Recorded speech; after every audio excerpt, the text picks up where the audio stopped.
Les Écritures ne comportent pas juste des paroles, des réconforts ou encore des messages qui peuvent nous fortifier.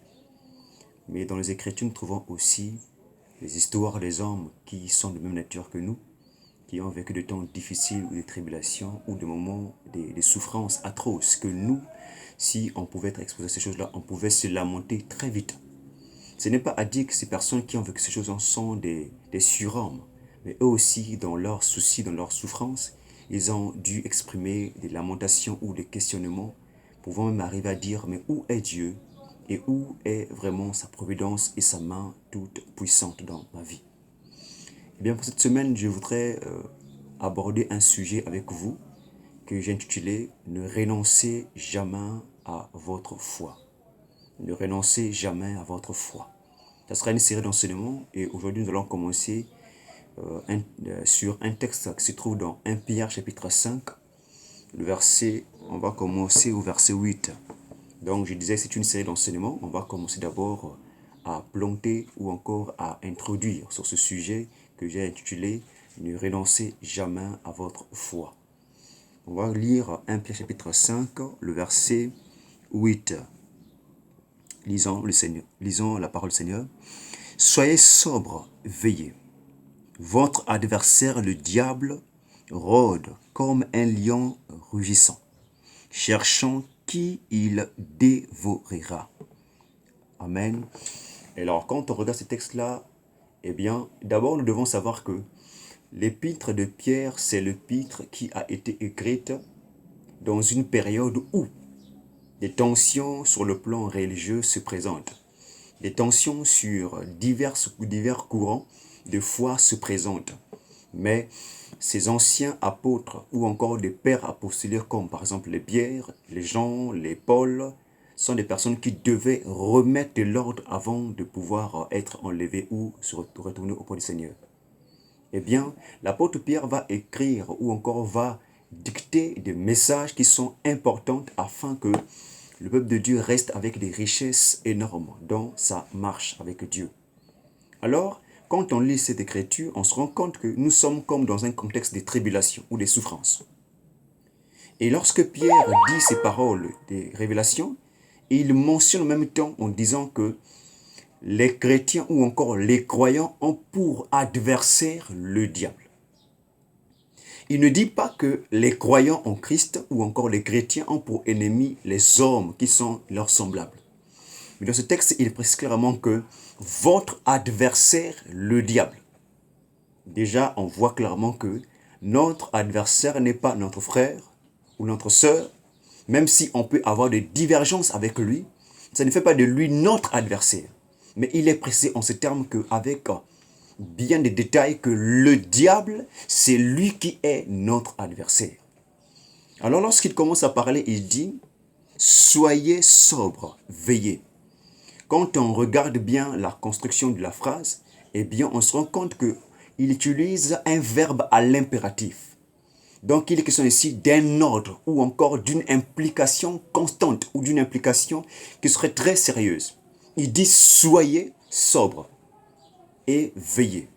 Il ne dit pas soyez découragés parce que les souffrances sont là. Soyez découragés parce que les peines sont là. Soyez dans des questionnements ou dans les lamentations parce que vous êtes soumis ou encore exposés à des tribulations. Mais il dit soyez. Et donc on doit avoir un état d'esprit qui est comment sobre. Et le mot sobre ici, dans le grec, c'est le mot nepho, qui signifie aussi, non seulement, qui ne signifie pas seulement être sobre, mais qui signifie aussi soyez,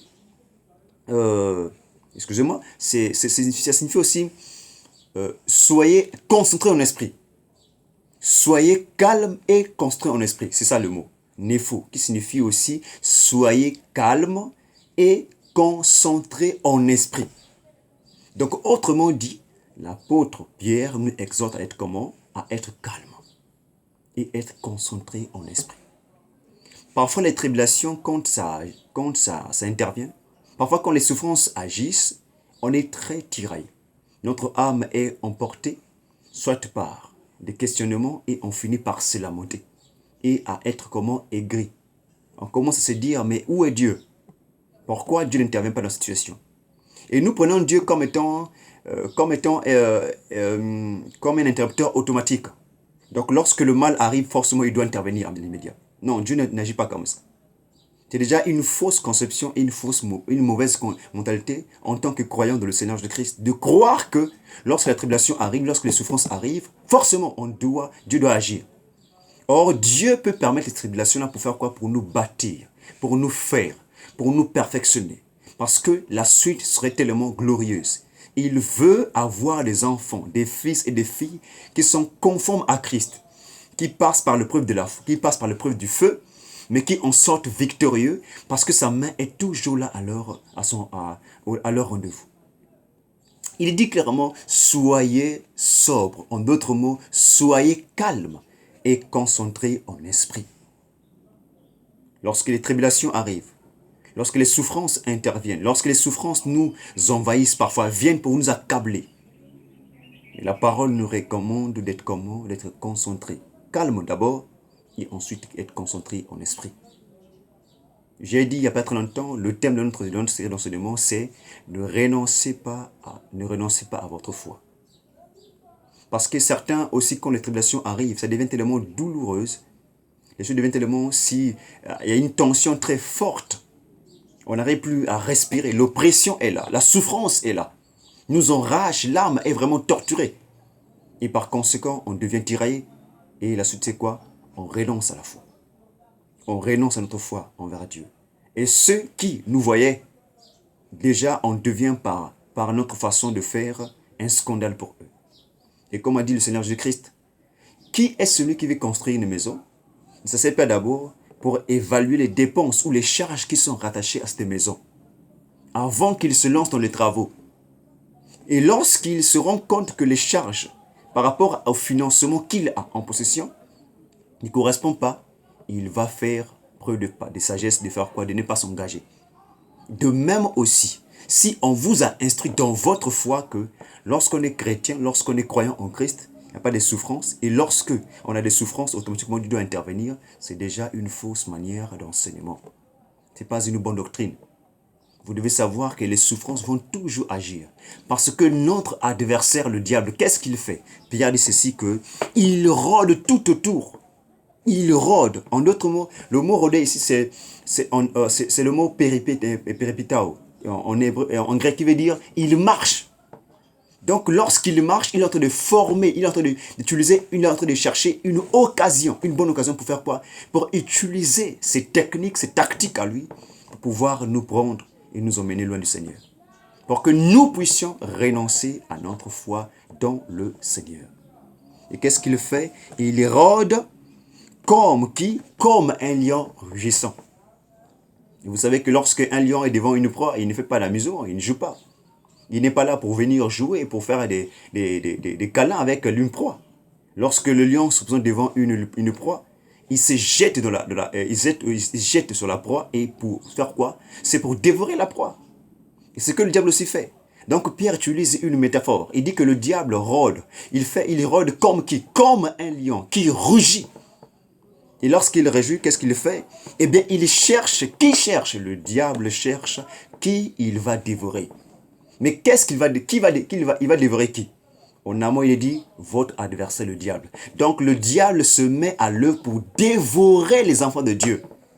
Et le même mot dévorer ici, le même verbe dévorer ici, veut aussi dire détruire. Veut aussi engloutir. C'est pour ça que le Seigneur Jésus-Christ a dit ceci, que le diable ou encore le voleur ne vient que pour dévorer, pour détruire et pour égorger. Ne dites pas que le diable viendra vous faire cadeau. Le diable n'est pas notre copain, notre ami. C'est notre adversaire, notre opposant. Donc lorsqu'il intervient, lorsqu'il vient, il ne vient pas pour nous accorder le bien-être. Mais lorsqu'il vient, il apporte des malédictions, il apporte des problèmes, il apporte des souffrances. Il entraîne beaucoup de tribulations, beaucoup de choses qui sont néfastes. Mais qu'est-ce qui est dit au départ? Soyez calme et concentrés en esprit.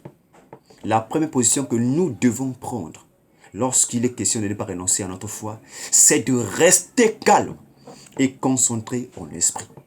Connaissant que le diable utilise plusieurs méthodes. Il peut utiliser nos frères, nos sœurs, nos personnes qui sont proches, même nos épouses, même nos conjoints, pour nous faire du mal. Mais et qu'est-ce qui est dit au départ? Soyez vigilants. Soyez comment? Soyez sobres. Ne renoncez pas là, votre foi, à cause des tribulations. Ne renoncez pas à votre foi à cause des souffrances. Ne renoncez pas à votre foi à cause des souffrances qui s'abattent dans votre vie. Parfois c'est la maladie, parfois c'est une maladie de longue durée, et par conséquent vous dites comme ça que finalement Dieu qui fait des miracles, il est parti où? Le diable viendra, quand vous allez commencer à renoncer à votre foi, venez vous égorger, venir vous détruire, venir vous engloutir. Que Dieu nous aide à prendre conscience et à réaliser à quel point on doit rester calme et continuer à être concentré en esprit. Si on prend la vie de Job, il a souffert. Et la Bible dit ici qu'il a même reçu ce qu'on appelle par une ulcère mala. Et quand on regarde c'est quoi l'ulcère, l'ulcère c'est une maladie qui est complètement terrible, terrifiante. Ça effraie même le fait d'avoir, on dit qu'une personne a l'ulcère, ça effraie.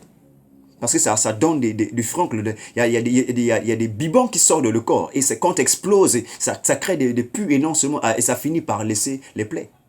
Bon, imaginez qu'un être humain comme vous et moi, qui avait reçu ces mêmes choses. Mais qu'est-ce qui s'est passé la suite? Il a dit un jour que mon Rédempteur s'élèvera le dernier. Que Dieu nous aide à être sobres, à veiller, à être calme et à être concentré en esprit. Car les tribulations ne sont pas la fin, mais simplement un passage par lequel Dieu veut utiliser aussi nos vies. Que Dieu nous bénisse richement. Père, ta parole est donnée pour que nous puissions être fortifiés, nous relever. Pour ceux qui souffrent encore atrocement, qui s'imaginent que le seul moyen de pouvoir parvenir à un bien-être, c'est de renoncer à la foi. Oh Dieu, que ce message soit utilisé pour les relever. Toi qui es notre Seigneur, notre Sauveur, fortifie-nous et édifie-nous davantage par cette série d'enseignements que nous allons apprendre ensemble avec mes frères et mes sœurs. Au nom du Christ Jésus. Amen.